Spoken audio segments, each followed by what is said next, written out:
A 45-year-old former Navy SEAL returned to Ohio only to sell his late father's old garage and leave town again. But at a local shelter, a three-legged German shepherd named Flint looked into his eyes as if he had been waiting for him. Flint led him back to Bay 3, the locked repair bay, where the dog had once lost a leg while saving Reid's father. Then an elderly widow arrived with failing brakes, and Flint discovered that someone had cut them on purpose. Her own grandson was trying to make her look helpless so he could take control of her home and money.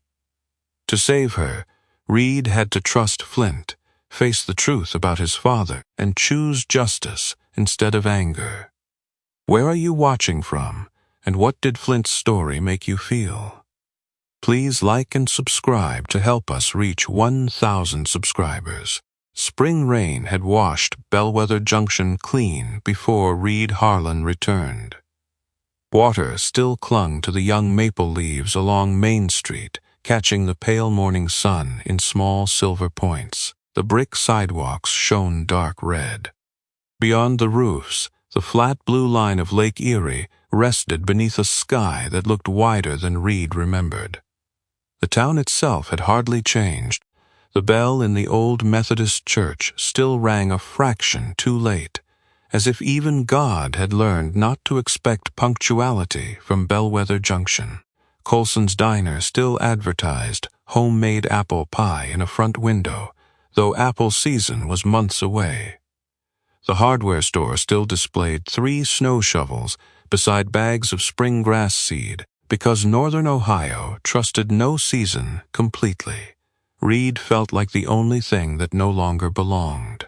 At 45, he stood a little over 6 feet tall, with a lean, powerful frame built by years of military training rather than vanity. His dark brown hair was clipped short, though silver had begun gathering at both temples. Cold sea air, desert wind, and too many sleepless nights had weathered his fair skin. A thin scar marked the left edge of his square jaw. His gray-blue eyes had the steady, measuring quality of a man accustomed to noticing exits before furniture. He wore a faded charcoal work shirt with the sleeves rolled beneath his elbows, dark canvas pants, and brown work boots that had crossed more countries than most people in Bellwether Junction would ever visit. His right wrist ached as he turned into the gravel lot of Harlan Auto and Tire. The ache was not severe. It rarely was. It was simply persistent, like an old argument that had never been settled.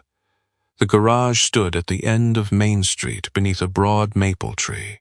Its red sign had faded almost pink, and one corner hung lower than the other.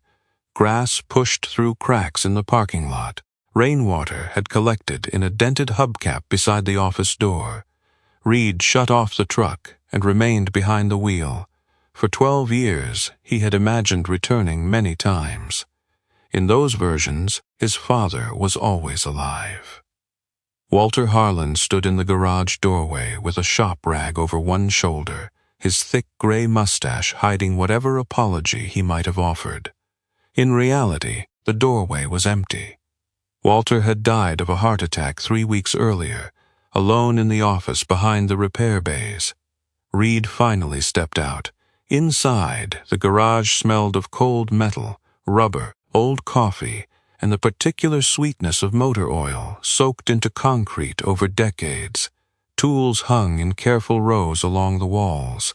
Walter's blue thermos still sat beside the sink. A pair of reading glasses rested on an open invoice, as though the old man had only stepped away to answer the telephone. Reid did not touch them. The family attorney arrived shortly after 9. Martin Vale was a narrow-shouldered man in his late 60s, with smooth white hair, pale skin, and rimless glasses that made his eyes appear larger than they were. He had handled local wills and property transfers for nearly 40 years. His manner was patient without being warm, the manner of someone who had learned that grief could become anger if given too much room. They sat in Walter's office. "The garage belongs to you," Martin said, opening a brown folder. The building, the equipment, the parcel behind it, and the residence upstairs. I'll have it appraised. Martin looked over his glasses. Your father anticipated that. Reid gave a humorless breath. Of course he did. There are conditions. The word landed badly. Walter had always loved conditions. Reid could borrow the truck if he returned it with a full tank. He could join the Navy if he finished the apprenticeship first. He could leave home if he was certain pride would keep him warm. Martin read from the will.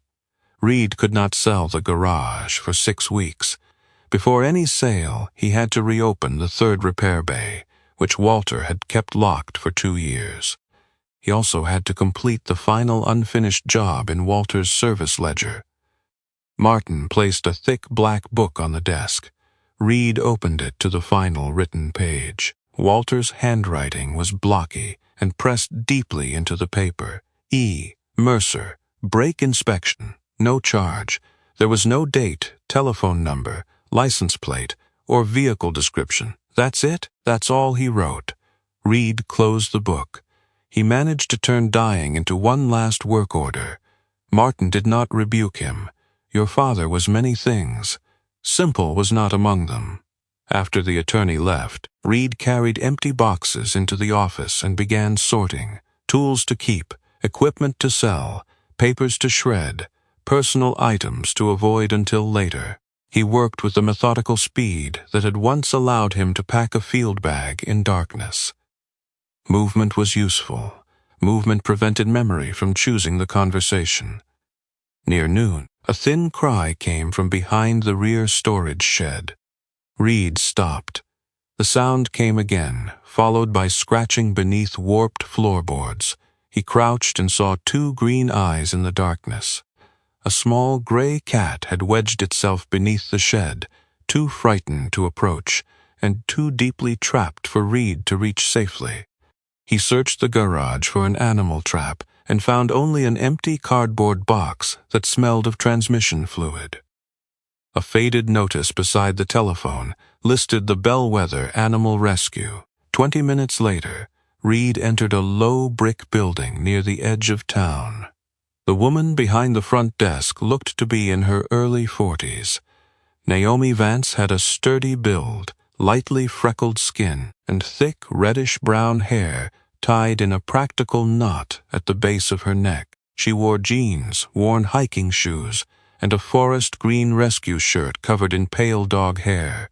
Her hazel eyes were direct, and her mouth seemed permanently prepared for either a dry joke or an argument on behalf of an animal. "I need a humane cat trap," Reid said. Naomi studied him for half a second. "Good morning to you, too?" "Morning. Better. You're Walter's son." Reid disliked how easily everyone recognized him. Was. Naomi's expression changed, but she did not offer the polished condolences he had been avoiding. "He talked about you. That would make one of us." She let the bitterness pass without comment and went into the supply room. While Reid waited, a quiet pressure settled over him. He turned toward the kennel corridor. Dogs barked from behind metal gates. Some jumped eagerly. Others spun in circles or pressed noses through the bars. Only one remained silent. At the far end sat a German shepherd. The dog was about 6 years old, broad-chested but lean, with a black saddle across his back and warm tan coloring along his chest, face, and legs. His left ear stood straight, the right tilted slightly outward, giving his otherwise dignified face a subtle imperfection. His amber eyes were calm, alert, and fixed entirely on Reid. The dog had only 3 legs. His left hind leg was missing high above the knee. Beside the kennel wall rested a lightweight mobility cart with 2 black wheels and a padded support frame. The German shepherd did not rise. He did not need to. Something in the stillness of his gaze made Reid feel that the dog had already crossed the distance between them. Naomi returned carrying a wire trap. "That's Flint," she said. Reid looked away from the kennel. "What happened to him?" Garage accident 2 years ago. The words brought his attention back immediately. Naomi continued before he could ask. Flint belonged to Henry Pruitt, retired tow truck driver. Henry had a stroke last year and moved into long-term care, no family able to take a large dog with mobility needs. Has nobody wanted him?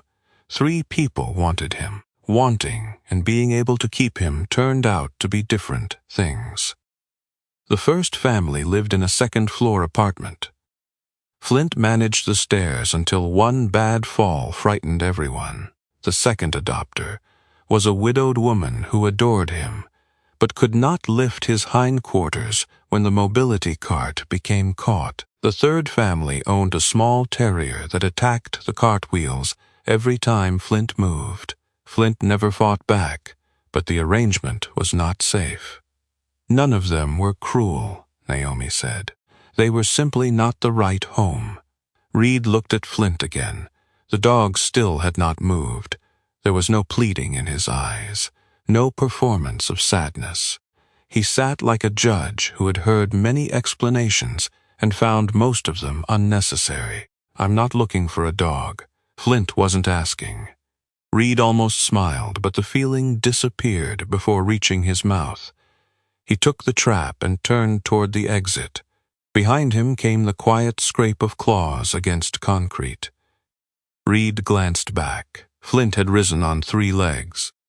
He moved with controlled balance, placing each paw carefully, never hurrying. When he reached the kennel gate, he lifted one front paw through the lower gap. Reid did not know why he stepped closer. Flint's paw settled against his right wrist, directly over the pale scar circling the joint. The old injury had come from Reid's final deployment, when a damaged hatch closed on his arm during a nighttime rescue. The bones had healed. The weakness had not entirely left. Neither had the memory of the man Reid had failed to reach before the compartment flooded. For one brief, irrational moment, Flint's amber eyes seemed to hold no curiosity at all, only recognition. Naomi stood very still. "What?" Reid asked. "He doesn't touch strangers. He just did." "Yes," she said quietly. "That is what concerns me." Reid removed his hand, but Flint did not appear offended. The dog simply sat again, as though something had been decided. By the time Reid returned to the garage with the cat trap, Flint occupied the back seat of his truck. "It's one night," Reid had told Naomi. Naomi had secured the mobility cart in the truck bed and replied, "Dogs are famous for respecting temporary arrangements." The frightened cat entered the baited trap within an hour. Reid moved it to a quiet corner with food and water until Naomi could collect it. Flint, meanwhile, stood in the center of the garage and breathed in its smells. Reid expected him to explore, mark a corner, or investigate the office. Instead, Flint crossed the concrete floor directly toward the closed door of Bay 3. The bay's gray metal door had been chained from the inside. Dust gathered along the bottom edge. Walter had refused to use the space after the accident, though Reid had never known why. Flint lowered his muzzle to the narrow gap. His body went rigid. Then he lay down with his chest touching the concrete and his face turned toward the locked darkness. "Coincidence," Reid muttered. Flint did not look at him. Later, Reid poured water into a new steel bowl.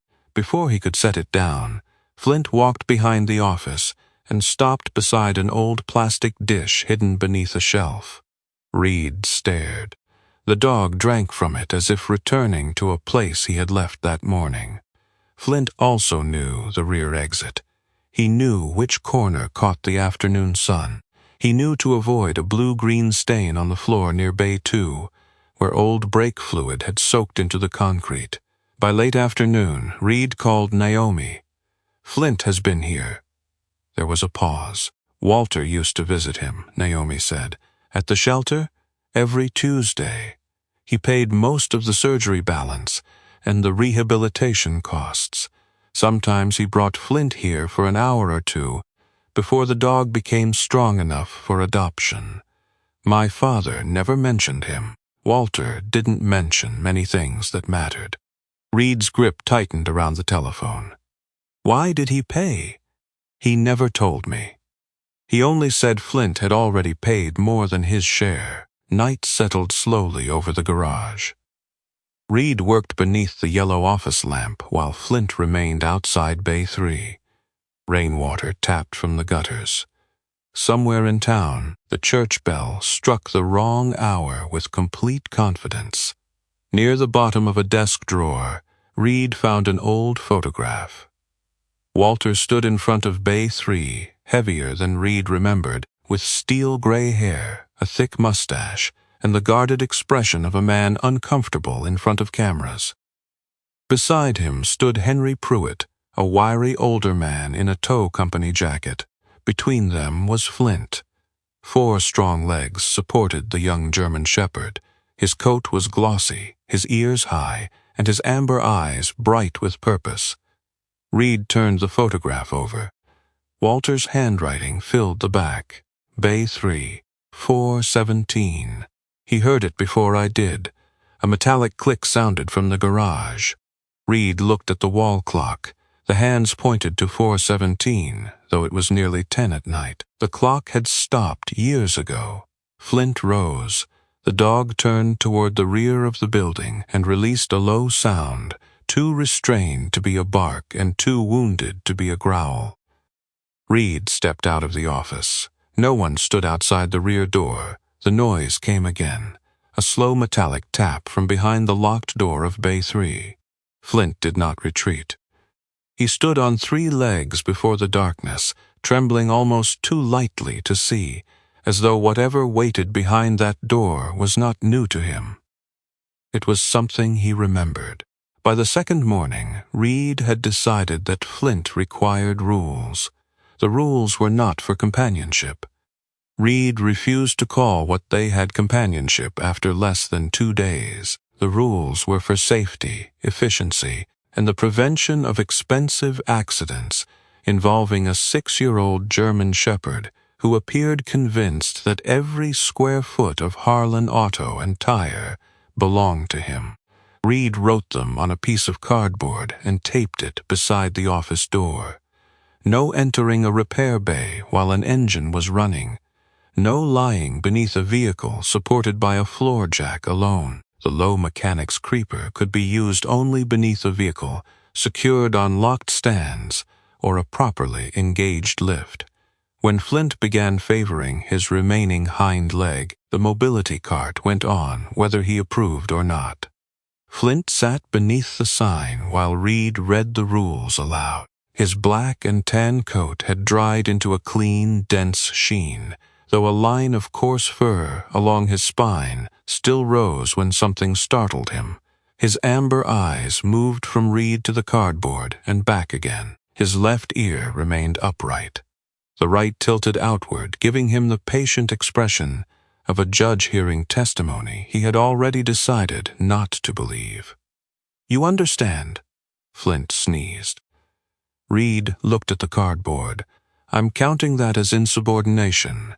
By 9 o'clock, he had cleared enough space in Bay 1 to inspect brakes, tires, and electrical systems. He found the old mechanic's creeper Walter had kept near the rear wall, replaced 2 cracked wheels, padded one end with a folded rubber mat, and shortened the frame so Flint could rest his chest on it without twisting his spine. The first time Reid slid it toward him, Flint studied it suspiciously. "It is not a toy." Flint placed one front paw on the board. "It is definitely not your vehicle." Flint lowered his chest onto it, pushed once with his front legs, and rolled smoothly across the concrete. Reid watched him travel beneath the workbench, turn badly, and bump into a stack of empty oil cans. "Your steering needs work." Flint stared at him from the floor. Reid's mouth almost curved. He caught himself before it became a smile. At 12:30, Flint sat in front of the small office refrigerator and barked once.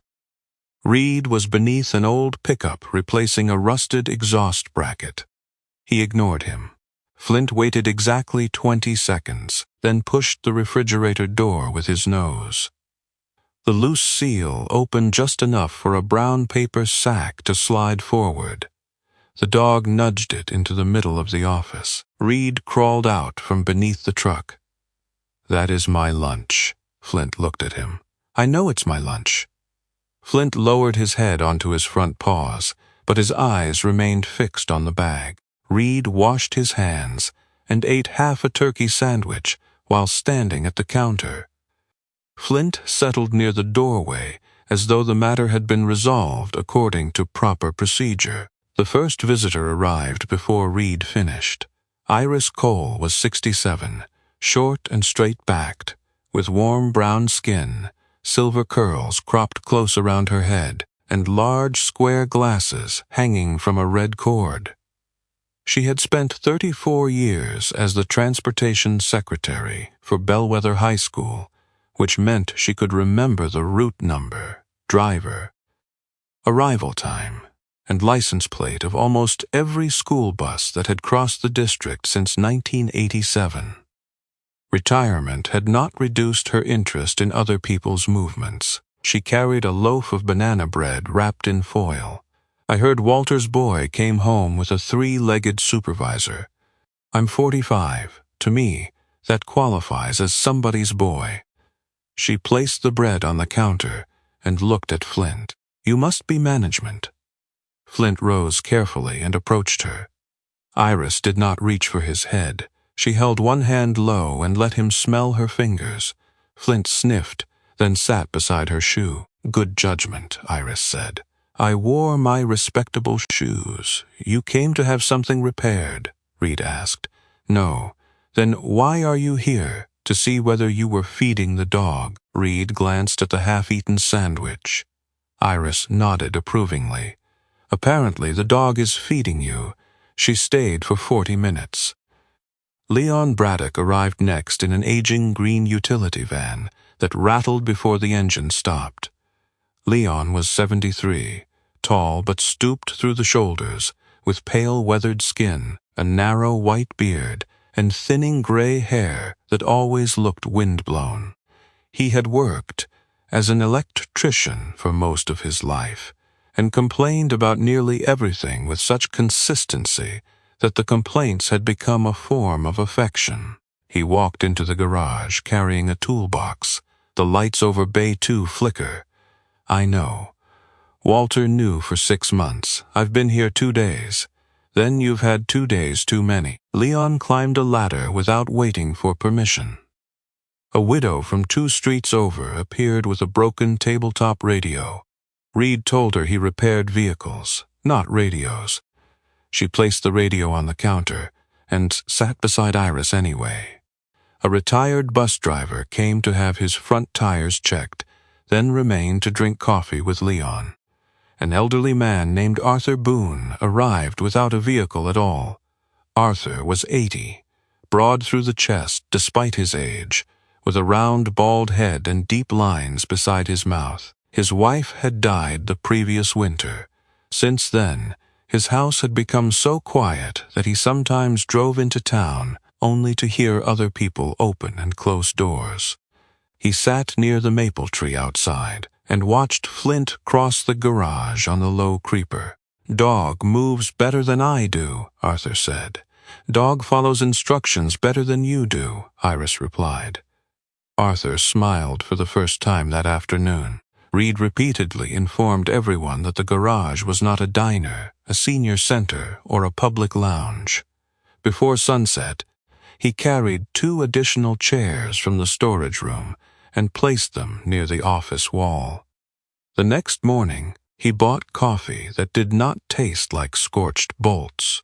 He told himself customers stayed longer when the coffee was tolerable. Flint appeared unconvinced. The silver sedan arrived shortly after 2 on Thursday. It was a Mercury Grand Marquis, nearly 20 years old, polished more carefully than its age required. The long hood reflected the spring sky. A faded veteran support sticker clung to the rear window, and the chrome trim showed only a few spots of rust. The woman behind the wheel parked precisely between the faded lines. Evelyn Mercer stepped out slowly but without assistance.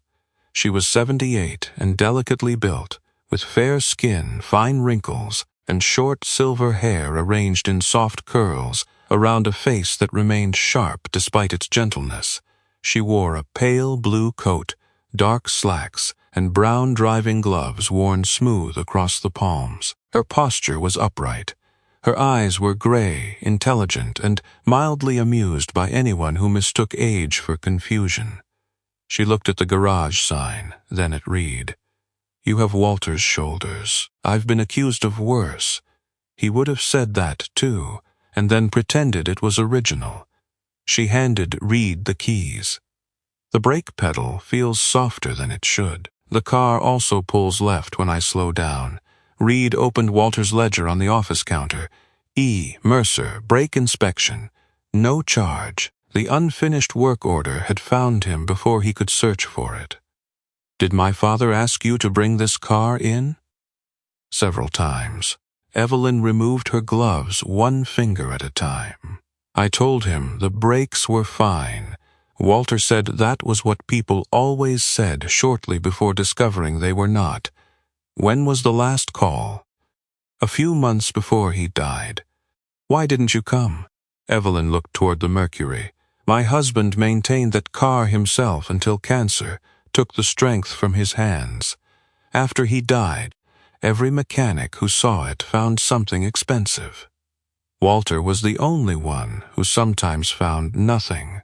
Her voice remained steady, but her thumb moved over the flattened leather of one glove. "I suppose I did not want another person telling me the car had reached the end of its useful life." Reid understood more than he wanted to. He drove the sedan into Bay 1 and tested the pedal. It sank farther than expected, but did not reach the floor. The pull to the left was subtle. Could be old hoses, air in the line, a caliper issue, or uneven wear. "How much?" "I don't know yet. I can pay for an inspection. I cannot pay for an entire brake system until next month." Reid looked at Walter's note again. "No charge. I'll inspect it first." Flint had been resting near the office. When the Mercury rose on the lift, he moved toward it using the low creeper, pushing with his front legs while his remaining hind leg remained relaxed behind him. "Stay clear," Reid warned. Flint stopped near the left rear wheel. His nose lifted. He sniffed once, then again. A sharp sneeze shook his muzzle. He backed away, turned his head, and stared at a dark spot on the concrete beneath the wheel. Reid crouched. A single amber-colored drop had formed on the lower edge of the brake hose. He touched it with a clean cloth. Brake fluid. The hose was old, and the outer rubber showed fine cracking. Nothing unusual for a car of that age. Then Flint scraped one front paw lightly against the concrete and retreated farther than the smell alone seemed to require. His body had gone still. The garage noise faded around Reid. Flint was not looking at the leaking fluid anymore. He was watching the tool tray beside Reid's knee. A pair of diagonal cutters lay on top.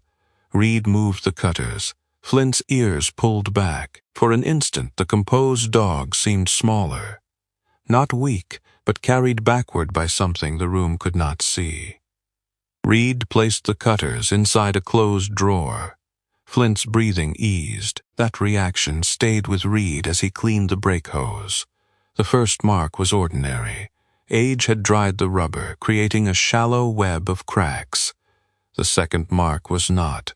It ran in a short, straight line along the inner side of the hose, positioned where it would be difficult to see without lifting the car. The edges were clean beneath the dirt. Whoever had made the cut had stopped before slicing fully through. Reid wiped away more grime. A thin layer of old grease and road dust had been pressed over the damaged area. Someone had tried to make a deliberate cut look like age. The garage suddenly felt colder. Evelyn stood near the office doorway, watching his face. "Is it expensive?" Reid lowered the car enough that she could see him clearly. "Mrs. Mercer, has anyone worked on this vehicle recently? My nephew checked the oil last week. Anyone else? A tire shop rotated the tires 3 months ago. Has the car been left somewhere unlocked? My driveway, church, grocery store." Iris, still seated near the coffee machine, lowered her newspaper. Reid heard a vehicle pull into the lot. A dark blue SUV stopped beside the Mercury.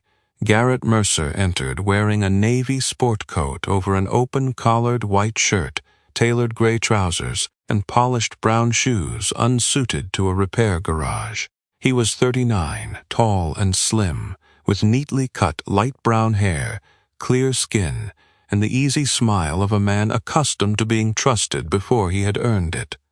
His face was handsome without warmth, the features softened by careful expressions rather than genuine ease. "Aunt Evelyn," he said, "you should have called me. I drove 1.5 miles, Garrett. The newspapers have not yet reported it as a survival story." Garrett smiled as if she had made a harmless joke. He turned to Reid. "I'm Garrett Mercer. I help manage her appointments and finances." "I manage my finances," Evelyn said. "Of course you do." The answer was gentle. Too gentle. Garrett asked what Reid had found.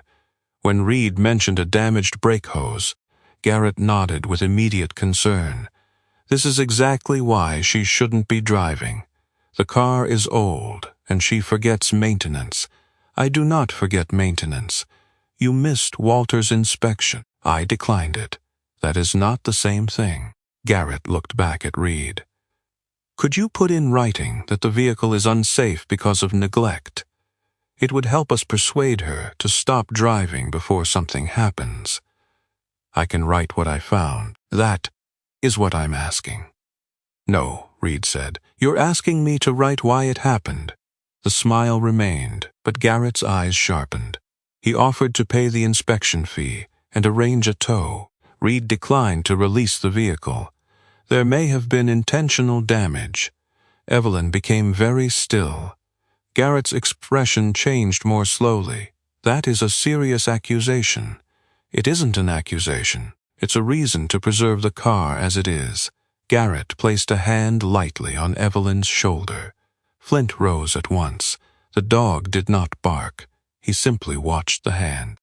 Evelyn stepped away before Garrett could guide her toward the door. "Iris will drive me home." Garrett looked at Iris. Iris folded her newspaper with deliberate care. "My license is current, my vision test was excellent, and I know 3 ways to reach her house without passing your office." No one laughed. Garrett paid nothing. He left after telling Evelyn he would call that evening. Reid waited until the garage was empty before examining the security system. The cameras were old but functional. Walter had installed them after tools went missing several years earlier. The previous night's recording showed continuous footage until 11:08 p.m. Then the image froze. At 11:19 it resumed. The electrical panel log showed a brief voltage drop, but no full outage. Reid isolated the audio. A rear door opened. There were 3 quiet metallic taps, then silence. He searched Walter's archived files and found an old audio clip labeled only with a date from 2 years earlier. In it, the same 3 metal sounds occurred. A dog released a low, strained whine. Reid played both files again. Not identical. Close enough to feel intentional. He returned to the Mercury and placed the damaged hose beneath a magnifying lamp. The cut itself was troubling, but the dirt covering it told a clearer story. Someone wearing a textured work glove had pressed grime back across the rubber. The tiny pattern remained visible in the grease, a curved row of raised marks from the glove's fingertips. This had not been anger. It had not been an impulsive act in a parking lot. Someone had brought the right tool, chosen a hidden place, cut only deeply enough for the hose to fail later, and disguised the damage afterward. Reid looked across the dark garage, Flint lay near Bay 1, his head raised, amber eyes fixed on the silver sedan. For years, Reid had trusted machines because damage left evidence. Metal bent, rubber split, fluids leaked. People were harder. They could harm something and then stand beside it looking concerned. The brake hose had not failed. It had been instructed to fail at the right time. Deputy Mara Keene arrived at Harlan Auto and Tire just after 8 the next morning. Her county cruiser rolled into the lot without lights or siren. Mara was 36, medium height, lean through the shoulders, with olive-toned skin, dark brown hair pulled into a tight knot, and deep-set brown eyes that seemed to examine a room before the rest of her entered it. She wore a tan uniform shirt beneath a dark patrol jacket, black duty pants and boots polished more from habit than pride. She had grown up in Bellwether Junction, which meant she knew how easily concern became gossip, and how quickly gossip became something people swore they had witnessed. Mara greeted Reid with a short nod. "I heard you found intentional damage. I found damage that does not look accidental." Better answer. She spent nearly 40 minutes examining Evelyn's Mercury. Reid showed her the location of the cut, the depth of the mark, the staining around it, and the pattern pressed into the old grease. Mara photographed everything without touching the hose more than necessary. Flint watched from beside the office doorway. The German shepherd wore his mobility cart that morning because his remaining hind leg had stiffened after the previous day. The 2 small wheels rolled quietly beneath his hips. His amber eyes followed Mara's hands, but his body remained relaxed. Mara straightened. "The cut is suspicious. That sounds less enthusiastic than I expected. I am not paid for enthusiasm." She removed one glove. "We do not know where it happened. We do not know when it happened." The car sat in a driveway, church parking lots, stores, and at least one tire shop. Multiple people had access. The camera went dark for 11 minutes. That proves your camera went dark. It proves someone entered through the rear door. It suggests someone entered. It does not identify them. Reid's jaw tightened. Mara looked directly at him. "You know the difference between a threat and a confirmed target. I know what preparation looks like, and I know what survives in court." The answer irritated him because it was reasonable.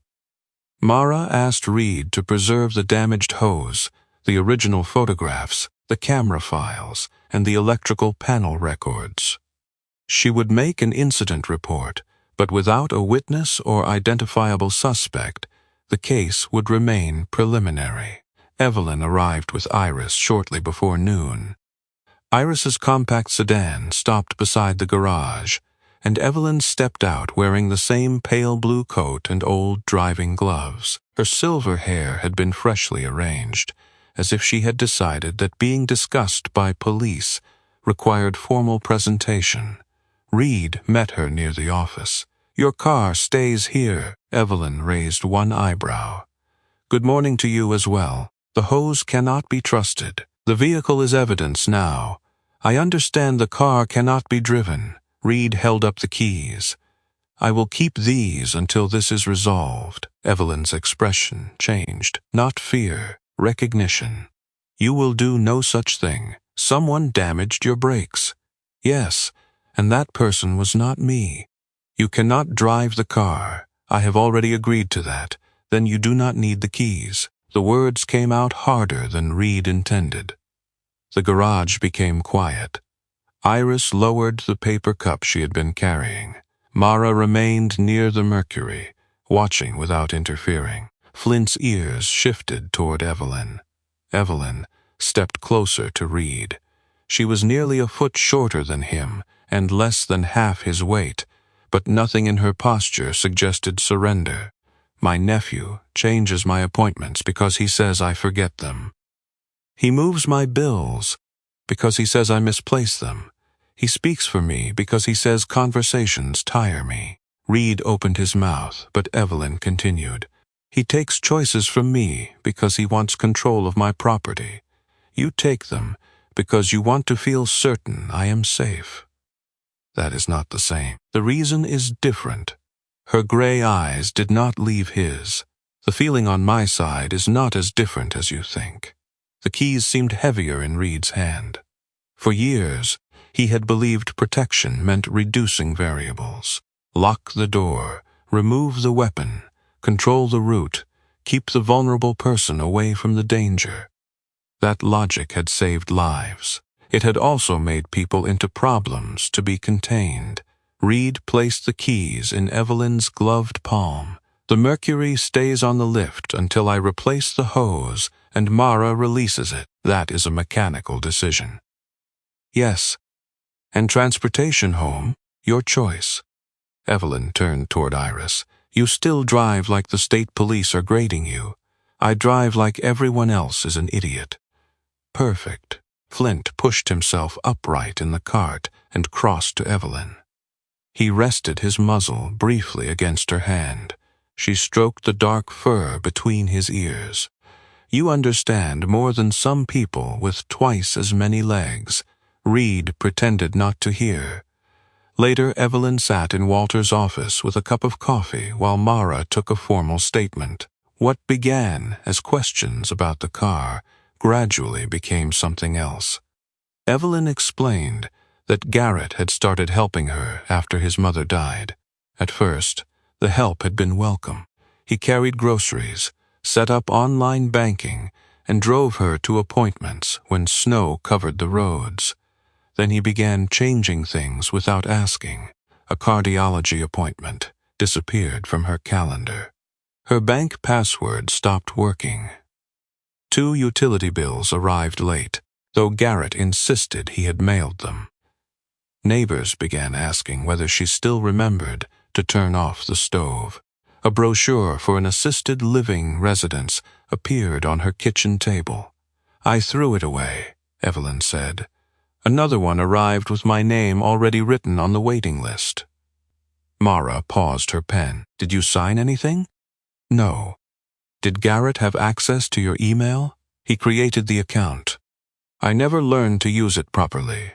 Reid stood near the door, listening. Each incident was small enough to dismiss. Together, they formed the outline of a cage no one could see. Evelyn gave them permission to call her physician, Doctor. Miriam Sloan arrived that afternoon between patient appointments. Miriam was 64, tall and slender, with medium brown skin, silver threaded black hair cut to her chin, and rectangular glasses resting low on a composed face. She wore a dark green coat over a cream blouse, and carried herself with the calm authority of someone who had spent decades telling frightened families truths they did not always want to hear. She had treated Evelyn for 20 years. Occasional forgetfulness is not the same as incapacity, Miriam said. Mrs. Mercer has misplaced objects and repeated questions when tired. She knows who she is, where she lives, what she owns, and the consequences of her decisions. Garrett requested an evaluation? Mara asked. Twice. Did you perform one? I performed appropriate screening. I did not sign the document his attorney sent me. Reid looked up. Why? Because it was already worded as though the conclusion had been reached. Miriam also confirmed that 3 of Evelyn's appointments had been rescheduled through an online patient account. The changes came from a device Evelyn did not own. When Evelyn heard that, she stared at the desk. For the first time that day, her anger weakened. What if I really did forget? She asked quietly. Miriam moved closer. Then we address what you forgot. We do not erase everything you still know. Flint rose from the corner and crossed the office. His cart wheels clicked softly against the floor. He stopped beside Evelyn's chair and placed his chin on her knee. Evelyn looked down. The dog did not wag or seek praise. He simply remained there, 3-legged and steady, as if the body could lose part of itself without surrendering the right to be whole. Reid watched Evelyn's fingers close gently around Flint's collar. Something about the moment unsettled him. Not because it felt impossible, because it felt like Flint had recognized the shape of her fear. Before leaving, Miriam gave Evelyn the name of an independent elder law advocate and advised her to review every person with access to her medical portal. The next stop was Bellwether Community Bank. Denise Harper met them in a small office behind the teller counter. Denise was 58, broad-shouldered, with smooth dark skin, close-cropped black hair touched with gray, and a navy suit worn with practical flat shoes. Her voice was warm but precise. She had spent 30 years in community banking and had developed a deep suspicion of urgency, especially when money and frightened relatives appeared in the same sentence. With Evelyn's identification and written permission, Denise reviewed the basic account settings. The email address had been changed 6 months earlier. The trusted contact had also been replaced. Replaced with whom? Evelyn asked. Denise turned the monitor slightly away. I can confirm it is not the person you remember choosing. I cannot release every record informally, even to you, until we complete the proper verification. It is my account, it is. Which is why I do not want to make another mistake while trying to correct the first one. Denise froze outgoing transfers, restored Evelyn's direct contact number, and initiated a formal review. She also found several small payments to a property management company. Each amount was low enough to resemble routine maintenance. Evelyn did not recognize them. By the time they returned to the garage, the afternoon light had turned gold across the concrete. Garrett was waiting. He stood beside a black sedan with another man. Calvin Rusk was 61, tall but slightly rounded at the waist, with pale skin, silver hair combed neatly away from a high forehead, and a trimmed gray beard framing a narrow mouth. He wore a charcoal overcoat, burgundy tie, and polished shoes. A heavy gold class ring sat on his right hand. His expression carried the patient gravity of a man who had spent years making other people feel unreasonable for disagreeing with him. Garrett offered to pay for every repair on Evelyn's car. He offered to purchase the Mercury at above market value. He offered to arrange a driver and move Evelyn into a residence with medical staff, lake views, and organized meals. I already have a lake view, Evelyn said, and my meals become organized when I put them on a plate. Calvin smiled gently. No one is trying to take anything from you. Reid felt his shoulders tighten. Calvin turned toward him. You recently returned from military service? I recently left it, and you are living above the garage. For now, sleeping well? Mara, who had remained nearby, shifted her weight. Reid understood the direction of the questions. Calvin continued in the same mild tone. You are holding a woman's vehicle, encouraging suspicion toward her family, and involving yourself in financial and medical matters after knowing her only a few days. I found a cut brake hose. You found damage on an old car. Reid took one step forward. Garrett did not retreat. That was the point. Flint moved between them. The German shepherd had left his cart beside the office. He stood on 3 legs, his body leaning slightly to compensate for the missing limb. He did not bare his teeth. He did not bark. He simply occupied the space. Reid looked down at him. Garrett wanted a raised voice. Calvin wanted a witness. They wanted the former SEAL to become the easiest explanation in the room. Reid stepped back. Anything I write will be technical, he said. Anything else goes through Mara. Calvin's smile thinned. After the 2 men left, Iris stared through the front window. I have seen Garrett's SUV behind this garage before. Reid turned. When? Months ago. Evening. I was leaving the diner. Exact date? No. Are you certain it was his? I spent 34 years recording bus plates for drivers who swore. They had never missed a stop. She recited the plate number. Leon, who had been working near the electrical panel, dropped a screwdriver. The sound was small. His reaction was not. Reid looked at him. "You know something." Leon bent to retrieve the tool. "I know the lights need new wiring." That was not the question. Leon's narrow face closed. Reid opened Walter's service ledger and studied the faint entries near the back.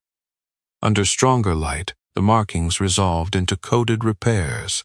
6 brake problems, 3 electrical failures, 2 oil leaks, 2 vehicles that had rolled while parked. Every owner was over 65. Several stopped driving soon afterward. Others sold homes or moved into managed care. In the authorization column, one name appeared 3 times. G. Mercer. It was not proof. Garrett might have collected cars for people who trusted him. He might have helped them after genuine accidents. But chance had begun to repeat itself too neatly. Leon stared at the list for a long time. Walter had a name for those cars, he said. Reid waited. Leon's voice lowered. He called them accidents that knew how to wait. What does that mean? The old electrician looked toward the darkened repair bays. Your father was never afraid of broken cars. Leon's pale eyes returned to Reid. He was afraid of the person who knew exactly when they needed to brake. The door to Bay 3 had not opened in 2 years. By 8 the next morning, Reid had removed the old chain, cleared rust from the track, and tested the wall switch 3 times. The motor answered with a low electrical hum, but the steel door rose less than an inch before stopping. Leon Braddock stood on a ladder beside the control box, one hand buried in the wiring and the other holding a flashlight between his teeth. Morning light from the front windows caught the white hairs in his narrow beard and deepened the lines around his pale eyes. "The motor still works," Leon said after removing the flashlight. "The upper limit switch is corroded, the track is misaligned, and Walter apparently believed lubrication was an insult to machinery.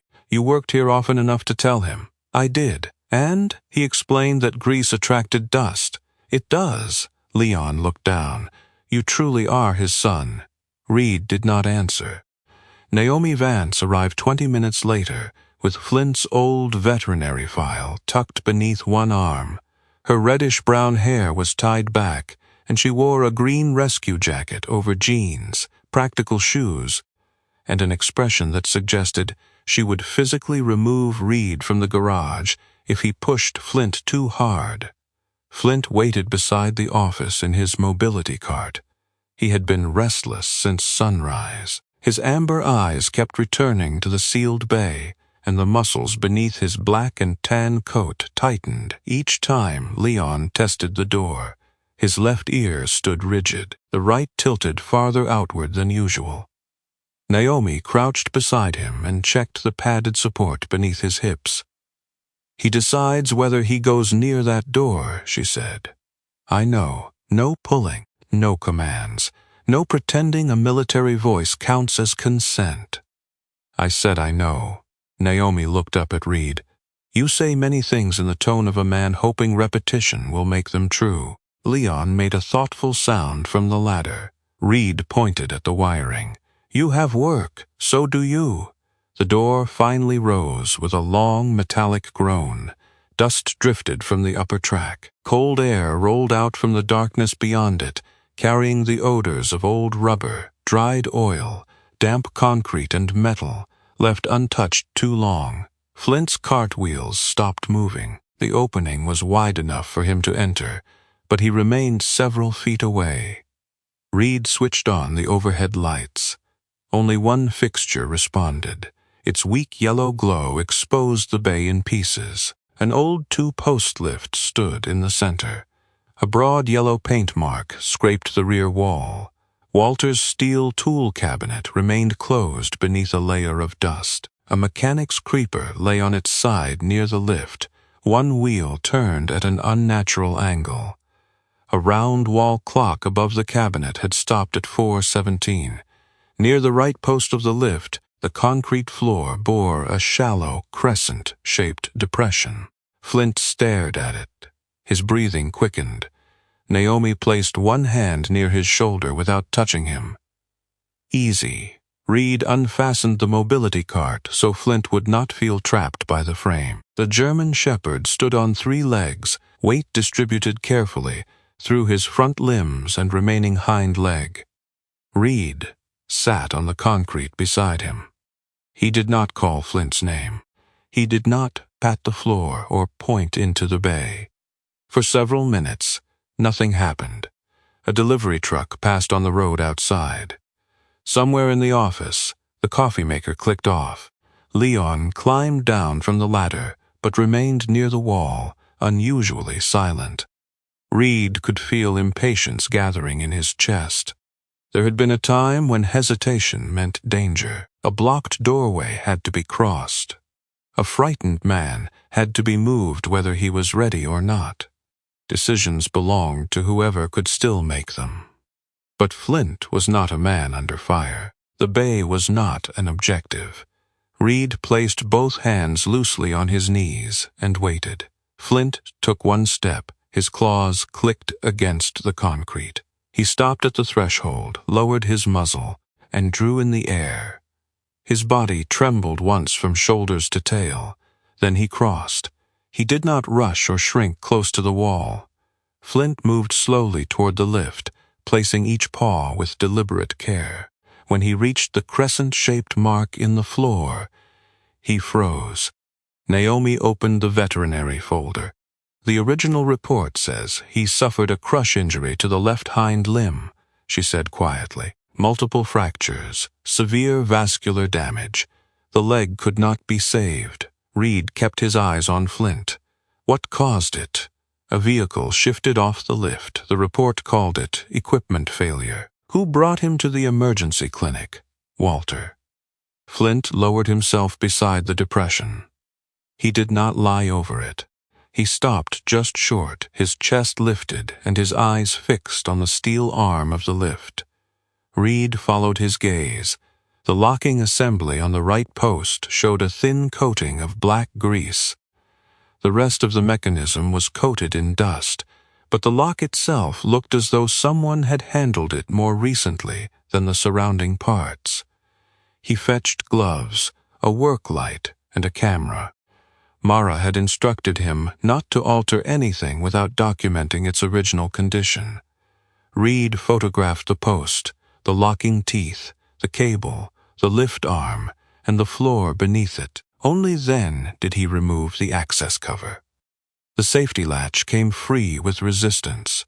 At first glance it appeared old and worn. The upper edge was rounded, and dark oil filled several shallow scratches. Reid cleaned one small section with solvent. A bright line appeared beneath the grime. He cleaned farther. The metal had not worn down evenly. One side had been narrowed in a series of controlled strokes. The surface bore parallel abrasion, marks too regular to have come from repeated use. Someone had ground away part of the latch. Then they had covered the fresh metal with old grease. Reid looked toward the brake hose from Evelyn's Mercury, sealed in a clear evidence bag on the workbench beyond the open bay. Different object, same instinct, damage hidden beneath dirt. Leon had gone pale. Naomi noticed first. "Sit down, I'm fine. You look like old wallpaper." Leon lowered himself onto a stool. His hands, usually restless and capable, closed around each other. "I was here," he said. Reid turned. "The night Flint was hurt?" Leon stared at the lift. "Walter called me after supper." Said the right lock sounded wrong when the arms lowered. He had already stopped using the bay, but Henry brought in a delivery van with a steering problem. Walter wanted another set of eyes before he put anyone under it. Why wasn't that in the report? Because by the time the deputy arrived, Walter was at the animal hospital. Henry was in shock, and I told them I had come after the vehicle fell. Reid's voice hardened. "Why?" Leon rubbed one thumb across his knuckles. My daughter, Claire, worked for Calvin Rusk then. Filing, scheduling, copying deeds. She was 26 and newly divorced, needed the job, needed insurance for her little boy. He swallowed. I saw someone leave through the rear door before the van shifted. I only saw the coat, the height, the way the person moved. Walter thought the lift had been tampered with. Calvin heard we were asking questions. What did he say? He said Claire had handled several property files that were missing signatures. Said an investigation could make her look involved. He never threatened her directly. Men like Calvin do not use words that can be repeated cleanly. Leon looked at Reid. He said good fathers know when silence protects their children. The sentence struck with cruel precision. Walter had known that language. So had Reid. Protection turned into silence. Silence turned into distance. Years later, everyone called the damage unavoidable. What happened when the van moved? Reid asked. Leon's gaze returned to Flint. Walter was under the right side, checking the lock. There was a sharp metal snap. Flint heard it before any of us. He ran from near Henry's chair and hit Walter behind the knees. Leon's voice broke. Walter fell clear. The van shifted sideways. One rear wheel came down where Flint had been. Flint raised his head at the sound of Leon's breathing. The old electrician covered his mouth with one hand. Reid had seen men confess to fear before. Most tried to make fear sound like logic. Leon did not. I thought Walter would fix it, Leon whispered. That was my excuse. He fixed everything. I told myself he needed time. Then he died, and every day after that made speaking harder. Reid wanted anger. Anger would have been cleaner than what he felt. Instead, he saw an old man who had spent 2 years carrying the exact weight of the moment when courage had failed him. Flint stood. He limped toward Leon on 3 legs and stopped within reach. Leon did not touch him at first. Then Flint lowered his head beneath the old man's trembling hand. Leon closed his eyes. The dog had lost a leg in the silence Leon had chosen, yet Flint offered neither judgment nor forgiveness. He only stood there, imperfectly balanced, giving Leon nowhere to hide from what remained alive. Reid looked away. Some acts of mercy were too private to watch directly. After Mara arrived, they documented the lift assembly and sealed the latch for examination. Mara was still in uniform, her dark hair pulled into its usual severe knot, but fatigue shadowed her eyes. She listened to Leon's full account, recorded his statement, and warned him that investigators would ask difficult questions. They should, Leon said. Walter's tool cabinet required a key reed found taped beneath the bottom drawer of the office desk. Inside were no stacks of complete evidence and no convenient confession. Walter had left only 3 items: a sheet of coded service entries, a small cassette recorder wrapped in a shop towel, a yellow page covered in initials and abbreviated company names. Reid inserted the cassette. Static filled the bay. Walter's voice emerged faint and rough.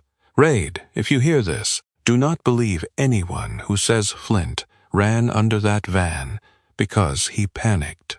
A pause followed, with the sound of Walter breathing close to the microphone. He ran because he saw the hand. The recording distorted. A harsh mechanical flutter swallowed the next words.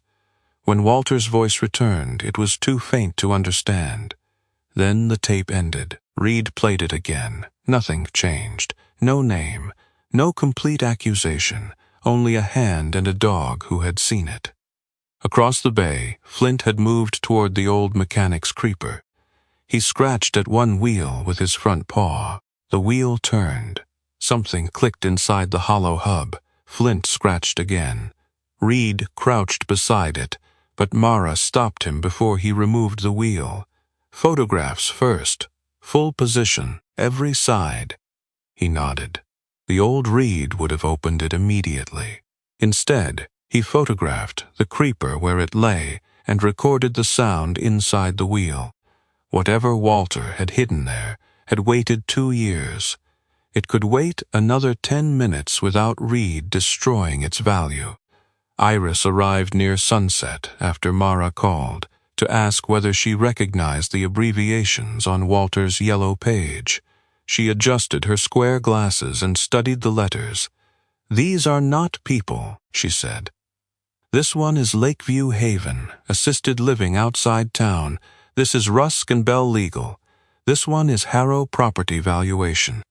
Her finger stopped on another entry. "This is a private mailbox inside the shipping store near Route 6. Mara compared the abbreviations with the coded service list. Dates began to align. A brake failure occurred 3 weeks before one owner signed a financial power of attorney. An electrical fire preceded another family's sale of a farmhouse. A car rolling from a driveway was followed by an emergency placement in assisted living. The incidents had not forced anyone to sign. They had created fear, doubt, and witnesses who could later say the person no longer seemed safe alone. Mara closed the folder slowly. "This may be elder financial exploitation," she said. "Maybe fraud. Maybe coercion. But patterns are not by prosecutions. We need current records, direct witnesses, and proof connecting the people involved to the damage." Reid looked around Bay 3. They had confirmed the lift was sabotaged. They had confirmed Flint had saved Walter. They had confirmed Walter believed damaged vehicles were connected to property decisions. But the room had not given them the one thing Reid wanted most: a name. Night had fully settled when Reid's phone rang. Evelyn's number appeared on the screen. He answered immediately. Her voice was lower than usual. "Garrett is here." Reid stood. "Are you alone?" "No. Calvin brought a woman who says she performs private capacity evaluations. There is also a medical transport vehicle in my driveway." Mara moved closer, reading Reid's expression. "What do they want?" he asked. "They say I should go somewhere for a few days, just until everyone feels certain I am safe. Have you signed anything?" A pause. Then Evelyn spoke more softly. "They put papers on my dining table." Her next breath trembled, but her words did not. "Reid, they think I do not understand what I am signing." The connection ended. Reid was already moving before Evelyn's call disconnected. He crossed Bay 3 in 3 long strides, grabbed his jacket from the office chair, and reached for the truck keys. Mara stepped into his path. "Move.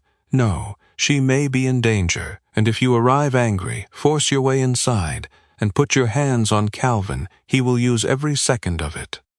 Reid's jaw tightened. "You heard her. I heard a woman who still understands what is happening." "That matters. We go there lawfully, and we make sure she keeps the right to refuse." Every part of Reid wanted speed.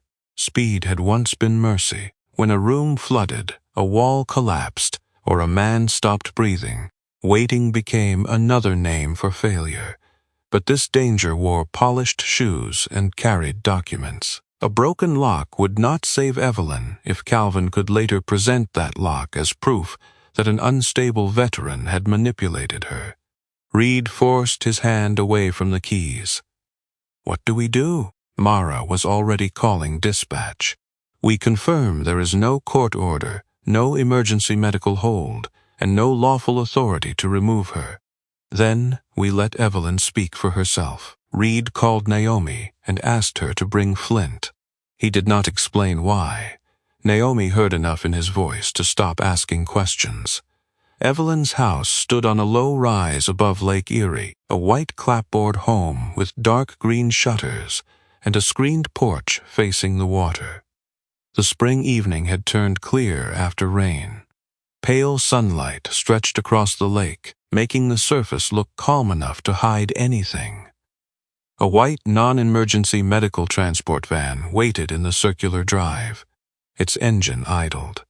Reid disliked the sound immediately. The front door stood open.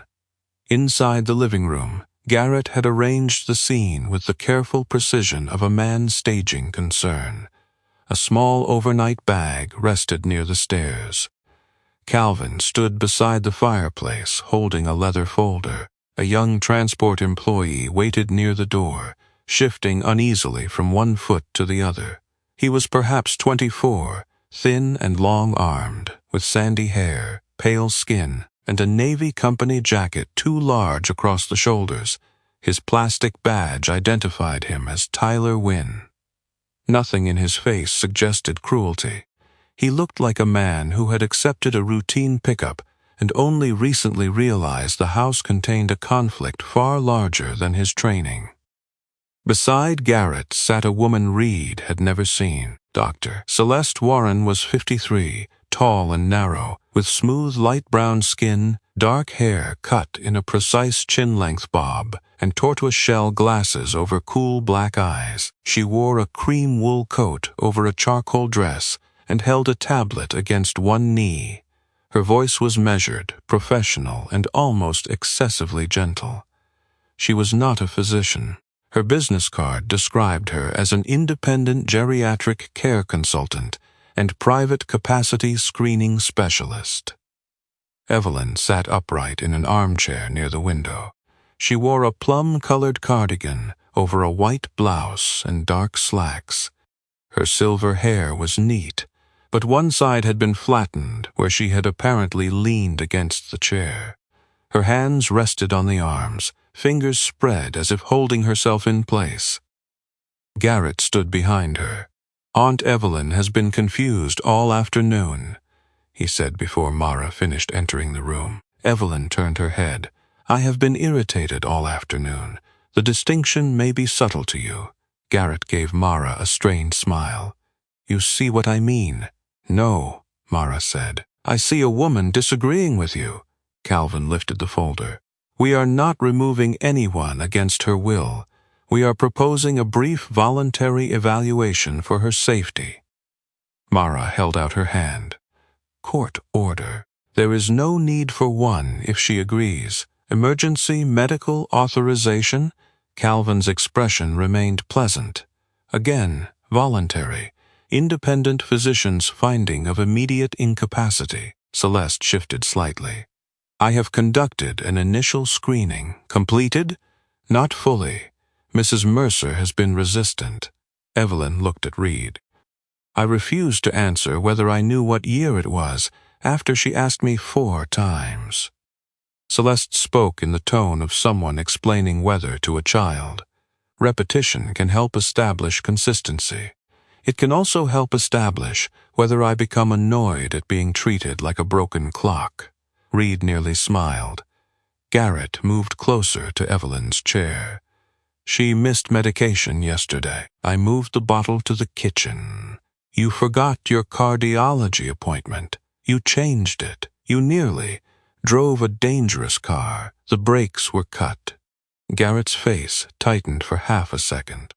Then the concerned nephew returned. "That is what this man told you." He looked at Reid. The provocation was clear. Reid kept his hands open. Mara stepped between the men without making the action dramatic. "Mrs. Mercer, do you know where you are?" "In the house I have owned for 41 years. Today's date," Evelyn answered correctly. "Who is president?" she answered, then added, "though I reserve the right to object." Tyler lowered his eyes to hide a smile. Mara continued, "Do you understand what they are proposing? They want me to go to a private facility for several days, while they decide whether I am competent enough to object to going there." Calvin began. "That is a loaded interpretation."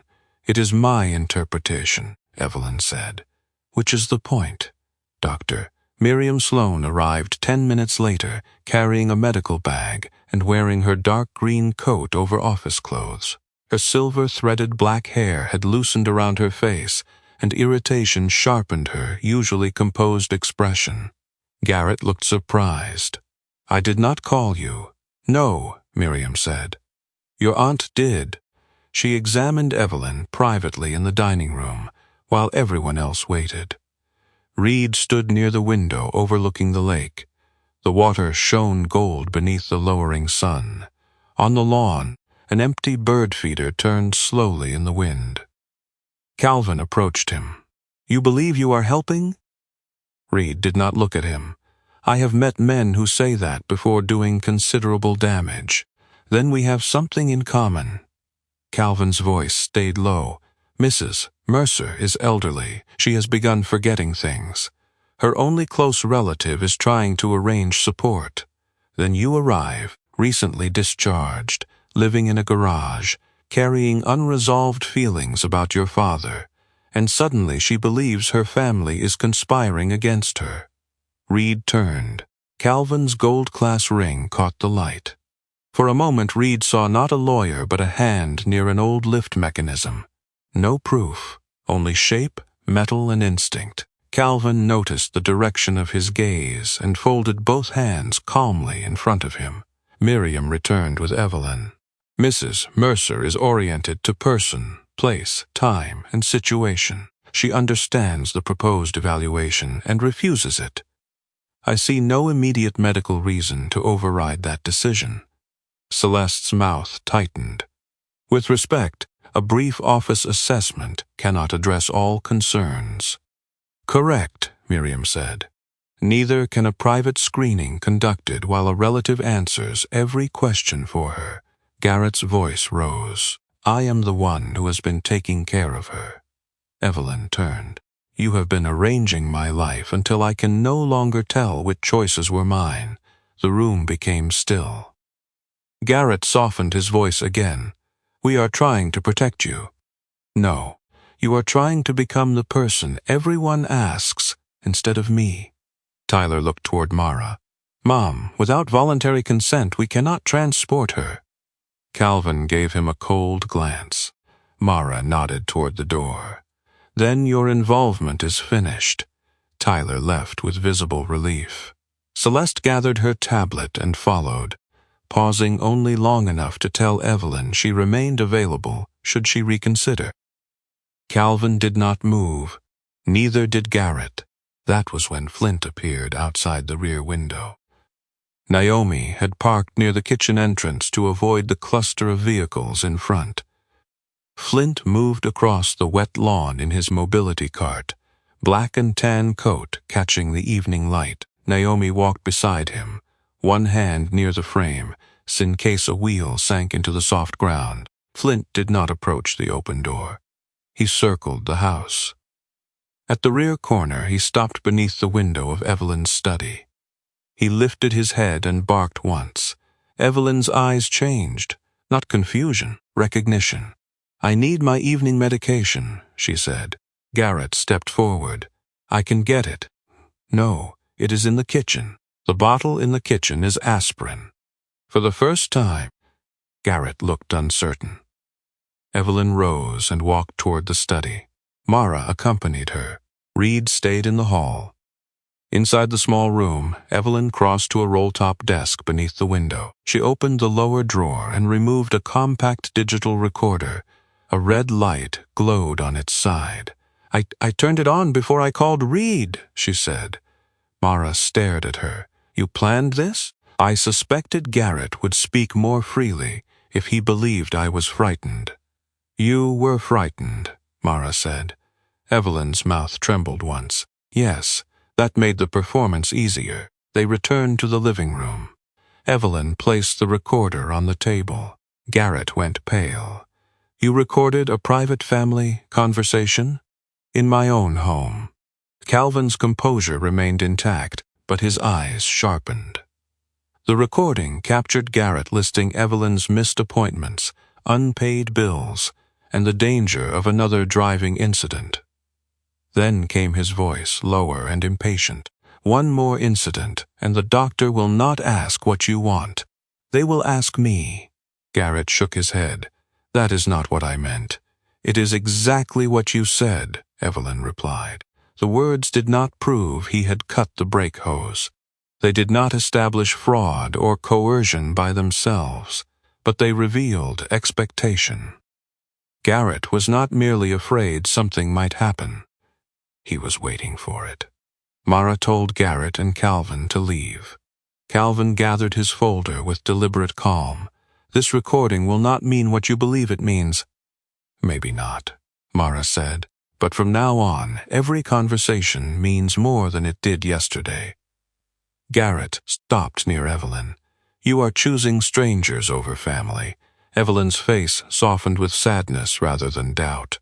"No, I am choosing the people who still let me choose." After they left, the house felt larger and less safe. Evelyn stood by the lake window for a long time. Reid did not tell her she had to leave. He told her the options. She could remain with additional locks and regular check-ins. She could stay with Iris. She could rent a room elsewhere. Or she could use the apartment above the garage until she decided what came next. Evelyn chose the garage. "It has people," she said, "and a dog who knows when someone should stop talking." Within 3 days, Harlan Auto and Tire had become something Reid had never intended. Older residents arrived carrying papers rather than car keys. A widow named Margaret Lowe brought a handwritten note from someone claiming to be her grandson. Margaret was 75, soft-bodied and pink-cheeked, with white hair pinned into a loose bun and blue eyes made watery by worry. A caller using her grandson's voice had said he was in jail and needed money immediately. Reid made her call the grandson's real number. He answered from a college library in Michigan. Margaret began crying before he finished, saying hello. A retired machinist admitted he had sold his truck after being told 3 separate times that he had confused the brake and accelerator. No police reports existed, only statements written by relatives. Another woman brought appointment notices sent to an email account created by her nephew. Denise reviewed copies with Evelyn's permission and found the same commercial mailbox appearing across several property-related documents. The box had been rented by Harrow Property Management, a company that had previously shared clients with Calvin's office. Not proof of a crime, but no longer coincidence. At night, Reid sat in Bay 3 with Flint beside him. Walter's coded ledger rested open on the workbench. The old man had not loved machines more than people. He had used machines as a way to notice when people were no longer being believed. That realization did not heal Reid. It made the wound more complicated. "He did right by half this town," Reid said quietly. Flint rested his muzzle on Reid's boot, and he still did wrong by his son. The dog stayed there. He did not absolve Walter. He did not ask Reid to forgive. He simply made room for 2 truths to exist at once. The following morning, Iris entered the garage carrying a photograph. She had taken it from the diner window 3 days before Evelyn's brake problem was discovered. Garrett stood beside the silver Mercury in the parking lot behind the bank. His navy field coat was unmistakable. One hand rested near the rear quarter panel. The image did not show him touching the brake line. It proved only that he had been close to the car. Reid placed the photograph beside the evidence log. Then he noticed something on the concrete near the office door. A navy field coat, Garrett's size, the same style as the one in the photograph. It had not been there when Reid locked the garage. Mara arrived within 15 minutes. She photographed the coat before anyone moved it. Reid looked at her. "This connects him to the garage." "No," Mara said. "What does it connect?" Her eyes lifted to his. "Someone wants us to believe you brought Garrett's coat here and planted the photograph beside it." Reid stared at the garment on the floor. The intruder had not come to steal evidence. They had come to change what the evidence said. The county detective arrived shortly after sunrise. His name was Owen Barrett, a 48-year-old man with a thick chest, close-cropped gray-brown hair, a square face, and a tired mustache that made him look older than he was. He wore a plain navy jacket over a white shirt and carried a leather evidence case in one hand. Barrett had spent most of his career investigating property crimes and fraud. He was not openly hostile to Reid, but he treated every room as if someone inside had already lied to him. 2 uniformed deputies followed him into Harlan Auto. Mara remained near the office door, because she had already taken statements from Reid, Evelyn, Leon, and several other witnesses. Barrett had asked her to remain outside the active search. She could observe and ensure the warrant stayed within its stated limits, but she could not direct the investigation. Barrett unfolded the document. The warrant allowed the county to search for records believed to have been unlawfully removed from Calvin Rusk's clients, documents relating to elderly residents, digital devices containing confidential information, and materials that might show Reid had attempted to fabricate evidence against Garrett Mercer. Reid read it twice. "Calvin accused me of stealing documents. He submitted a complaint," Barrett said. "He claims vulnerable clients have been bringing private records here under pressure. They brought their own paperwork. That may be true. The warrant lets us determine what is here. Calvin had not come with them. He had no authority to execute the search." Yet Reid could feel the lawyer's presence in every word on the page. The deputies began photographing the office. One opened Walter's filing cabinet. Another removed service ledgers and placed them in numbered evidence sleeves. When a deputy lifted Walter's old blue thermos from the desk and examined the hollow base, Reid's pulse surged. "That has nothing to do with the warrant." "It could contain digital media," Barrett said. "It contained my father's coffee. Then it will be returned." Reid took one step forward. Mara's voice came quietly from behind him. "Do not help them. Write the story about you." He stopped. That was exactly what Calvin wanted. A grieving former SEAL shouting at officers. A man too unstable to be trusted around elderly people. A convenient explanation for every document, every accusation, and every piece of evidence that might otherwise point elsewhere. Reid opened his hands. "Stay inside the warrant," he said. Barrett met his gaze. "That is the plan." Flint watched from Bay 3. The German shepherd wore his mobility cart because the morning air had stiffened his remaining hind leg. His black and tan coat was brushed clean, but his amber eyes were restless. Each time a deputy crossed the bay, Flint turned his head to follow. No one touched him. Naomi had arrived before the search began and positioned herself near the dog. Her reddish-brown hair was tied tightly, and her hazel eyes had the look of a woman prepared to defend Flint from any person who confused a search warrant with permission to frighten him. The old mechanic's creeper remained exactly where Mara had documented it. Flint rolled toward it. He scratched the damaged wheel once. A deputy glanced over. "Keep the dog away from the evidence. That board belonged to the garage," Reid said. "It was found in the area under investigation." Mara stepped closer to the boundary of the search area. "The creeper was photographed before the search. There is a loose object inside the wheel hub. That fact was recorded yesterday." Barrett looked at her. "You did not open it? No? Why?" "To preserve it." Barrett considered this, then motioned to the evidence photographer.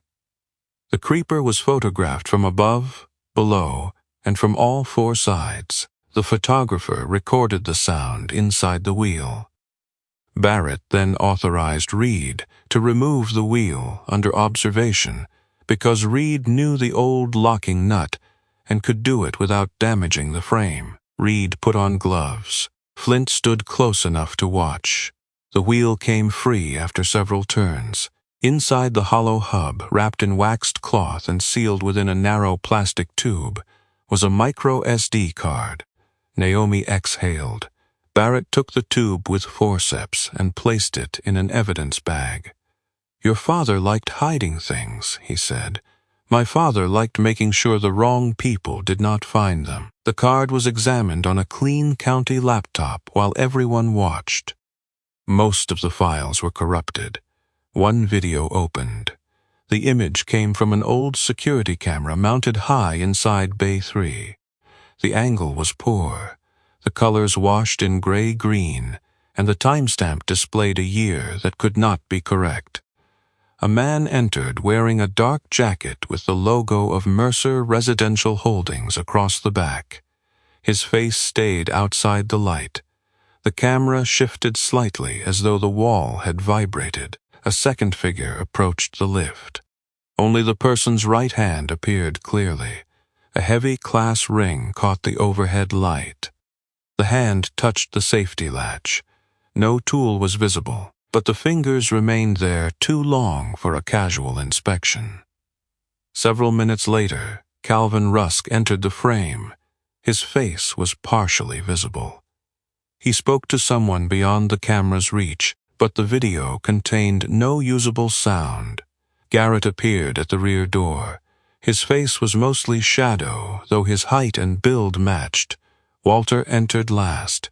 Flint, still four-legged and younger, stood near Henry's chair. The dog's ears rose sharply. His head turned toward the lift. Then Flint ran. The video shook. The vehicle shifted sideways. The screen became static. Naomi covered her mouth. Reid did not move. He had known what happened. Leon had described it. The damaged latch had confirmed it. Seeing Flint run was different. The young shepherd did not hesitate. He moved before Walter looked up, before any human in the room understood the danger. The recording ended less than 2 seconds after the vehicle dropped. Barrett replayed the footage. "The ring resembles Rusk's," Reid said. "Resembles," Barrett repeated. "We need image enhancement and confirmation of the design." Calvin was there. Yes, Garrett was there. A person consistent with his build was near the door. Reid's anger rose again. Barrett looked at him steadily. "This video is important. It is not yet enough to prove who damaged the lift." That was the cruelty of evidence. It could show a hand near the weapon, a man near the door, and a dog running toward death, yet still stop 1 inch short of naming guilt. Flint nudged Reid's leg. Reid lowered his hand to the shepherd's neck. "You remembered," he whispered. Flint looked toward the frozen image of his younger body on the screen. For one breath, Reid wondered whether the dog recognized himself, or only the room, the movement, and the fear. Then Flint leaned into Reid's hand. Not like a wounded animal asking to be rescued, like an old witness finally seeing someone else carry the memory. Barrett sent the card for digital examination. The search continued for another hour. Nothing else incriminating was found.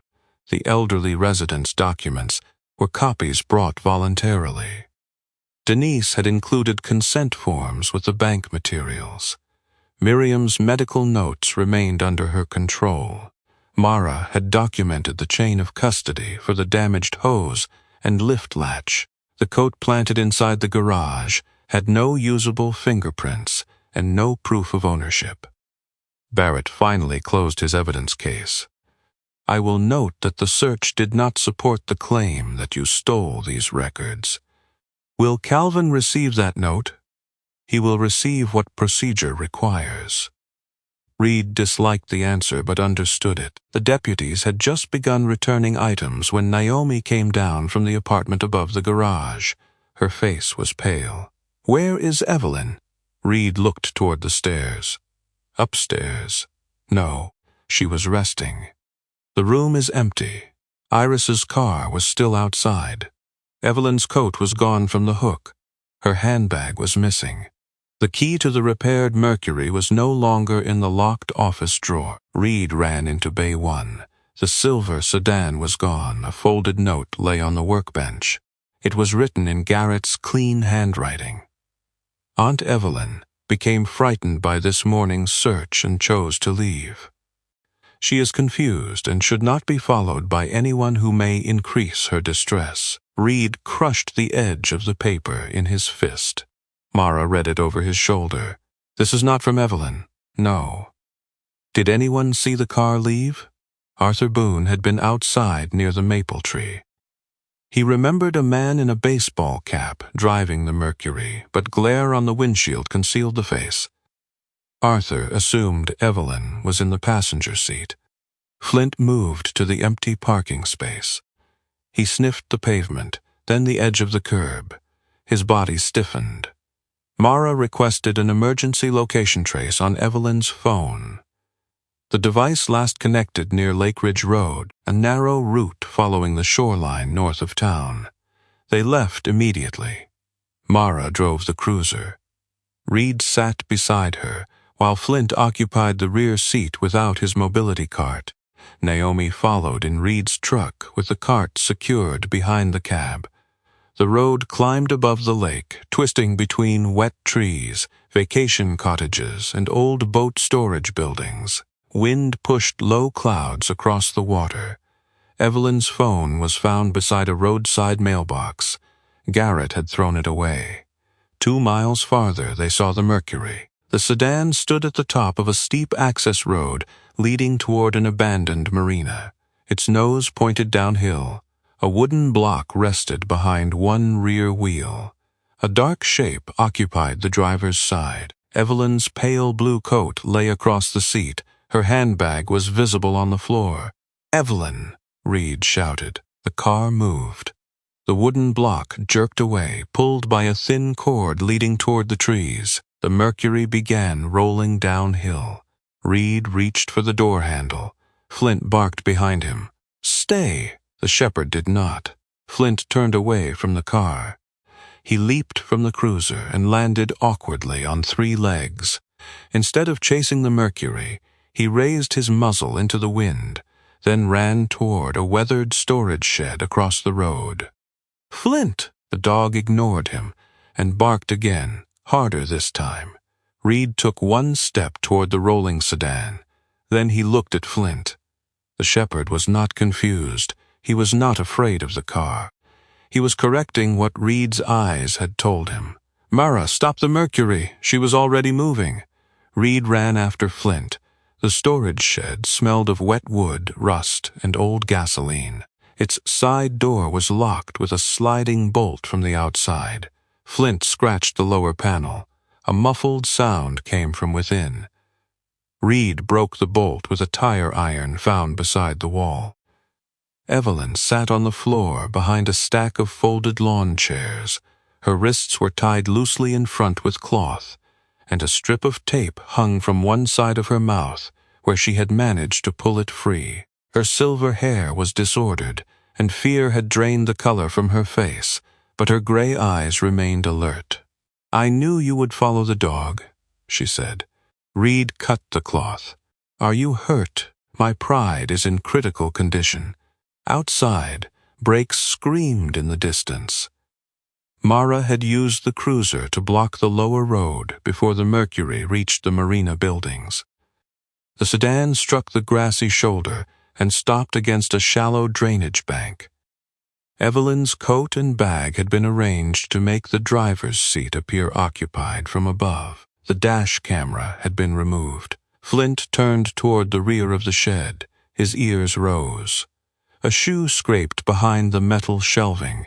Garrett stepped out. His tailored clothes were gone. He wore work boots, jeans, and a gray sweatshirt beneath a dark jacket. Without the polished appearance, he looked younger and more desperate. Sweat darkened his light brown hair despite the cold air. "This was not supposed to hurt her," he said. Evelyn stood beside Reid. "You locked me in a shed. You would have been found. After my car rolled into the lake, the car was meant to be destroyed." Garrett looked at Reid. Walter destroyed himself trying to rescue people who never cared about him. "You are doing the same thing." Reid stepped forward. Garrett continued. "You will lose the garage. You will lose whatever reputation you have left. all for an old woman who should have signed years ago and a crippled dog no one wanted. Flint moved into the narrow passage between the shelving units. He stood across Garrett's only clear route to the door. His body leaned to compensate for the missing leg. His front paws spread slightly on the concrete. He did not growl. Garrett looked down at him. "You think that animal makes you righteous?" Reid's hands closed. He imagined striking Garrett once, only once, enough to erase the smile, break the careful voice, and make the man feel something as direct as a crushed bone. Garrett saw it. He wanted it. "No one believes men like you when you lose control," Garrett said. "One more incident was all I needed. One more crash, one more doctor saying she could not decide for herself, and they would have asked me instead." A small red light blinked near the doorway. Mara had returned.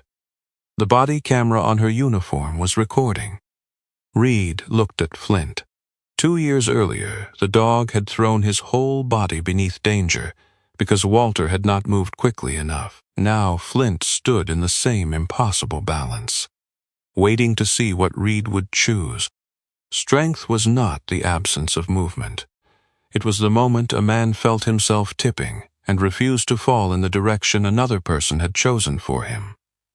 Reid opened his hands. He stepped back. Mara entered with her weapon lowered but ready. "Garrett Mercer, turn around and place your hands behind your back." Garrett's face emptied. He looked toward Flint, then Reid, as if unable to understand why the confrontation had not become the one he prepared. Backup officers arrived minutes later. Garrett was arrested on suspicion of unlawful restraint, vehicle tampering, evidence destruction, and reckless endangerment. The exact charges would depend on the investigation, the dash camera recovery, the recording, and Evelyn's statement. Calvin was not arrested. The video from Bay 3, the mailbox records, and Garrett's actions were forwarded to state investigators and the disciplinary authority overseeing attorneys. As Garrett was led outside, Flint remained in the narrow aisle. Reid crouched beside him. The dog's body had begun to shake from strain. Reid slid one arm beneath Flint's chest and the other beneath his hips, lifting him carefully. This time, Flint did not have to stand alone until someone noticed. "You did enough," Reid said. Flint rested his head against Reid's shoulder. Behind them, Evelyn walked into the open air under her own power. 3 months after Garrett Mercer's arrest, Bellwether Junction had learned that justice moved more slowly than rumor.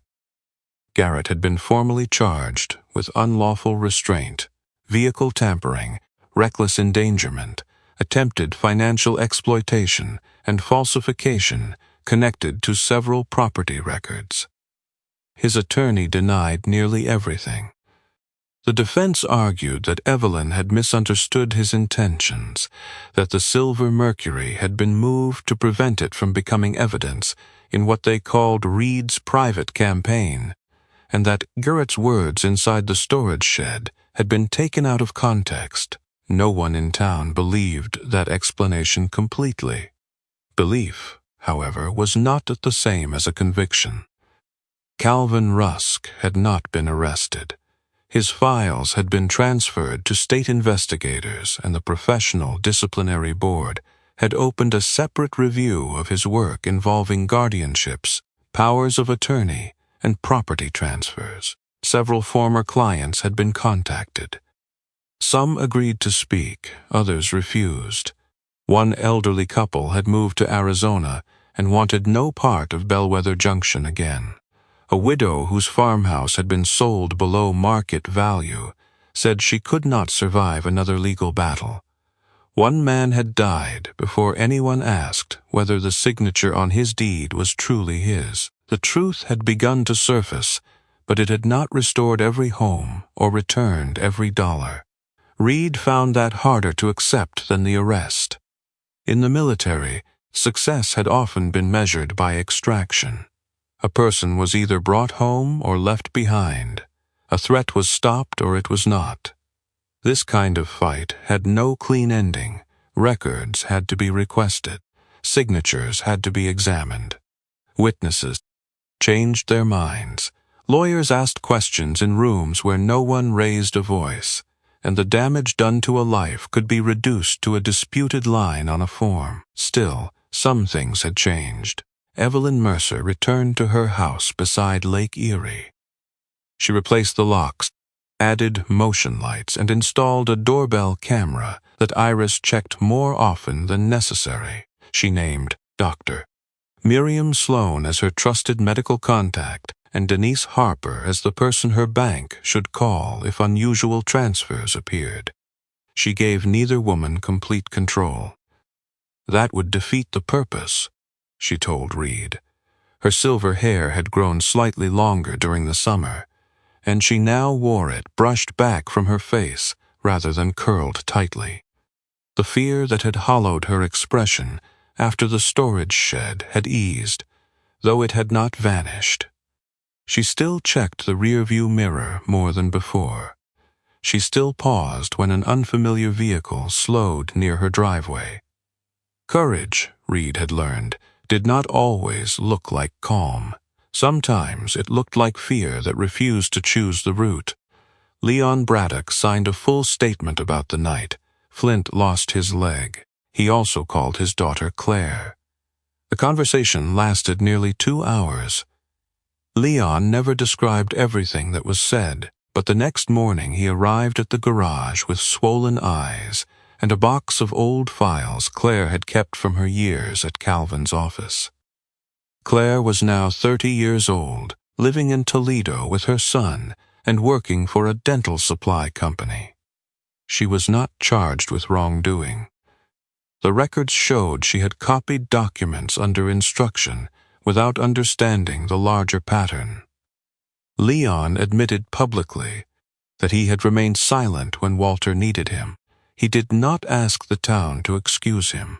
Instead, he rewired every light in the garage without charging Reid and installed a separate backup circuit for the security cameras. Electricity should fail honestly, Leon said. Iris Cole took control of the appointment book. At first, Reid told her he did not need a receptionist. By the end of the first week, Iris had reorganized the schedule, created a waiting list, identified 3 customers who repeatedly forgot appointments, and written every license plate beside the owner's name. She also installed a small brass bell on the front counter. Whenever someone ignored her instructions, she rang it once. Reid hated the bell. Flint loved it. The German Shepherd had recovered from the strain of the marina incident. Naomi insisted on several weeks of reduced activity, regular joint checks, and strict use of the mobility cart for longer periods. Flint tolerated the cart. He did not tolerate being called retired.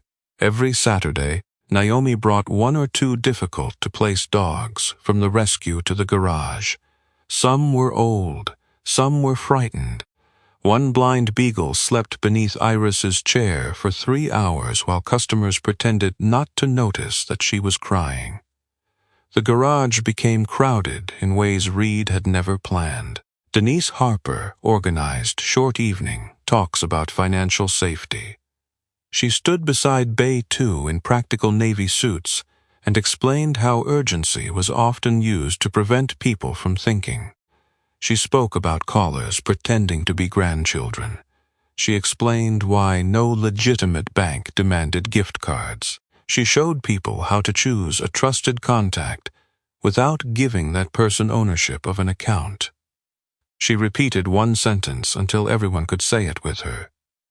Stop, verify, and call a number you already trust, Doctor. Miriam held her own sessions on memory. She explained that forgetting a name, misplacing keys, or needing more time to recall a word did not automatically mean a person had lost the right to make decisions. She also explained the signs that deserved medical attention. The distinction mattered. The garage was not becoming a place where every concern about aging was dismissed. It was becoming a place where concern could not be used as a weapon. Reid kept Bay 1 for regular repairs. Bay 2 became the classroom and safety inspection area. Bay 3 was reserved for people living alone, anyone who suspected a vehicle had been tampered with, and customers who could not afford urgent repairs involving brakes, steering, tires, or lights. The new sign arrived on a bright July morning. It read, Harlan Auto Bay 3 Community Program. The painter asked whether Reid wanted Walter's name included more prominently. Reid looked at the faded original sign leaning against the wall. No, he said. This is enough. He had considered removing the Harlan name entirely. In the end, that felt too simple. Keeping the name did not mean pretending Walter had been a perfect father. Removing it would not erase the years Reid had spent waiting for him to call. Instead, Reid allowed the name to remain where everyone could see it, carrying both what Walter had done well and what he had failed to do. Inside Bay 3, Reid hung the old photograph of Walter, Henry Pruitt, and Flint when the dog still had 4 legs. Walter stood stiffly in his work clothes. Henry wore his tow company jacket. Flint looked young, strong, and certain the world would remain beneath all 4 paws. Beneath the photograph, Reid mounted a plain metal plate. It held 2 sentences. He helped many people. He should have called his son. Iris read the words and said nothing. Leon stood before them for several minutes, then removed his cap. Evelyn touched Reid's arm. That is honest. It is not kind. Honesty and kindness are not enemies, she said. They simply do not always arrive together. Reid kept Walter's old phone in the top drawer of the office desk. The final voicemail remained unheard. Several times, Reid carried the phone into Bay 3. Each time, he turned it over in his hand, stared at the dark screen, and returned it to the drawer. Flint noticed. The dog always noticed. One evening, after Denise finished a talk about impersonation scams, the garage emptied slowly. Folding chairs scraped across the concrete. Iris collected abandoned coffee cups.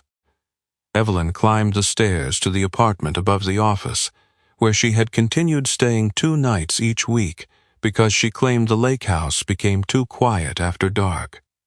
Leon left last, carrying a toolbox in one hand. Sunset turned the front windows amber. Reid remained in Bay 3. Flint rested on the low mechanic's creeper near the lift. His black and tan coat showed a thin line of gray beginning around the muzzle. The missing left hind leg no longer startled visitors. Children asked about it openly.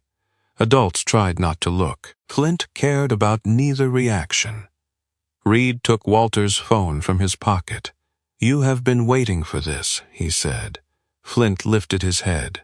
That does not make it your business. The dog pushed once with his front paws, rolling the creeper several inches closer. Reid sat on the edge of the workbench. For 12 years, he had told himself, Walter never called because the old man did not care enough. Then he learned Walter had protected strangers, paid for Flint's recovery, and built a quiet defense around people no one believed.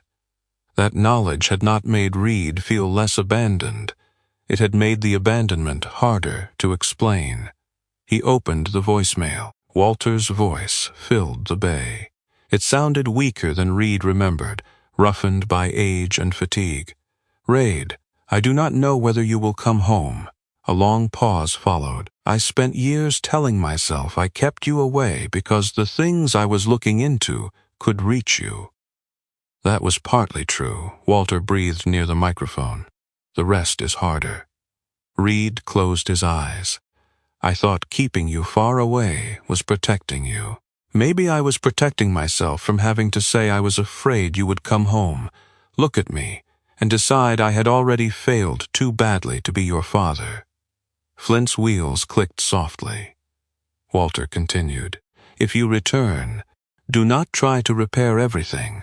Some things do not return to the shape they had before. Reid's fingers tightened around the phone.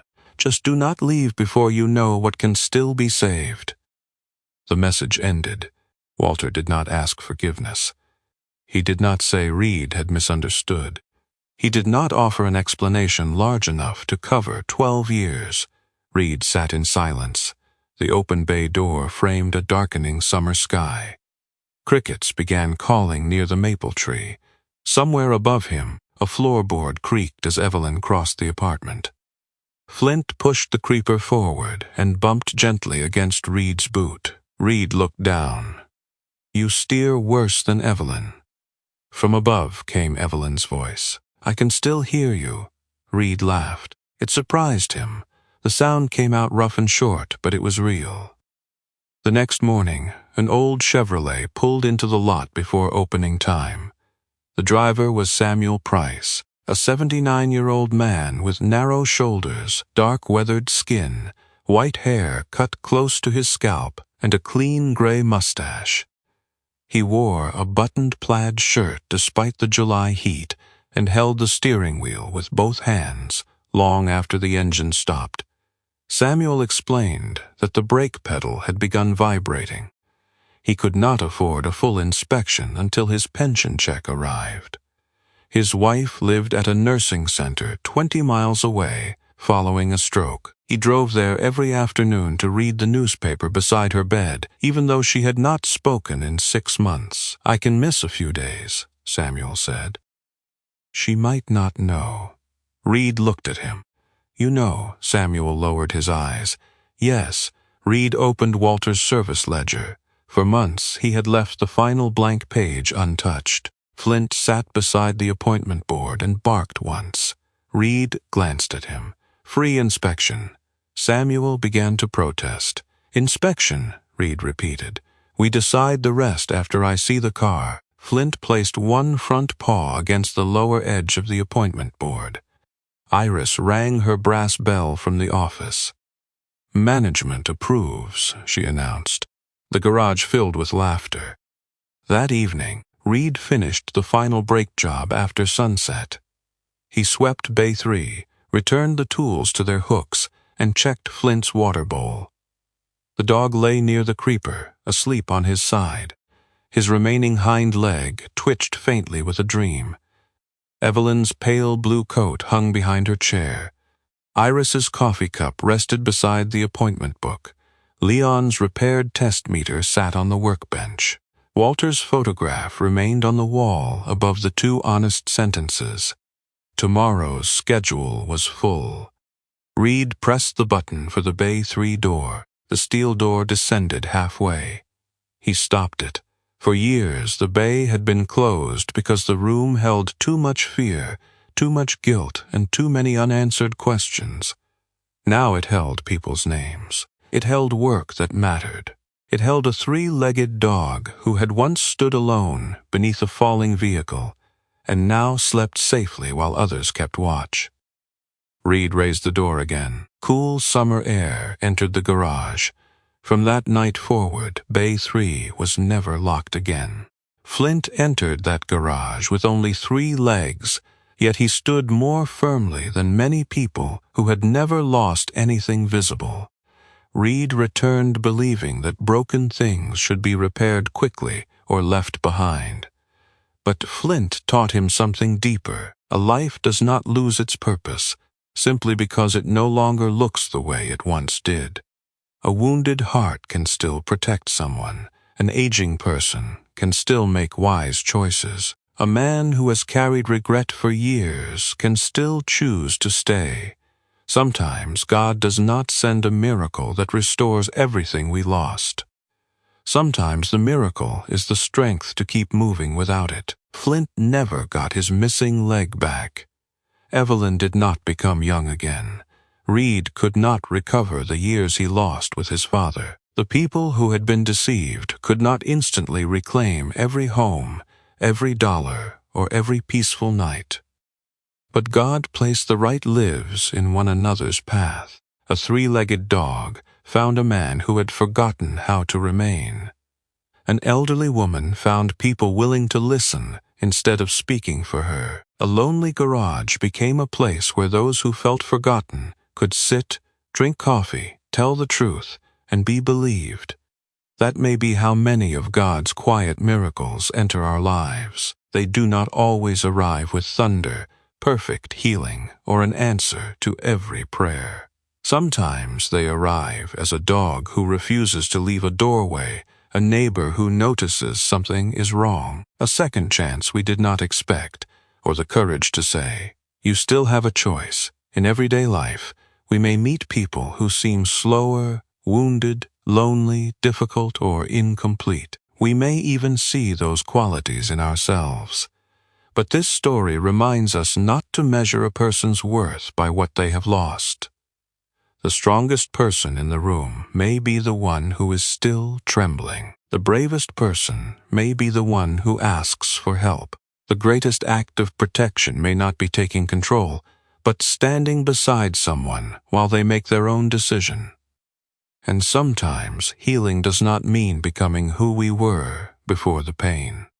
It means becoming someone who can carry the pain without allowing it to close every door. May we learn from Flint to stand against what is wrong, even when our balance is imperfect. May we learn from Evelyn to protect our dignity without surrendering our right to receive help. May we learn from Reid that it is never too late to stop running, face the truth, and remain long enough to discover what can still be saved. If this story touched your heart, please share it with someone who may need to remember that being wounded does not mean being useless, and being alone does not mean being forgotten. Tell us in the comments where you are watching from, and what Flint's journey meant to you. Please like this story and subscribe to the channel so we can continue sharing stories of loyalty, courage, second chances, and the quiet ways God brings lost hearts together. May God protect you, strengthen you in the places where you feel weak, and place faithful people beside you when the road becomes difficult. May He bless your home, your family, and every animal that has ever offered you love without asking whether you were whole. And may you never forget this. You do not have to be unbroken to stand for what is right. You only have to decide not to step away.